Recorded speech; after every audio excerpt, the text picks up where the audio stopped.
Mumbai Pune express వేపై భారీగా traffic jam ఏర్పడింది. ఆ మార్గంలో గ్యాస్ ట్యాంకర్ బోల్తా పడటంతో 12 గంటలకు పైగా ట్రాఫిక్ నిలిచిపోయింది.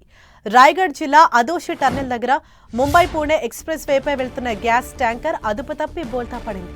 ట్యాంకర్ నుంచి భారీగా గ్యాస్ లీక్ అవుతుండటంతో అధికారులు ఎక్స్‌ప్రెస్ వేపై వాహనాలు నిలిపివేశారు.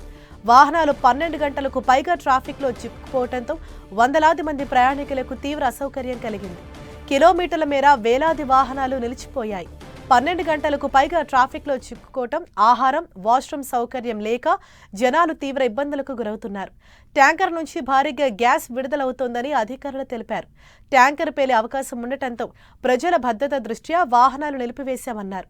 వీలైనంత త్వరగా ట్యాంకర్ను తొలగించడానికి చర్యలు తీసుకుంటున్నామన్నారు.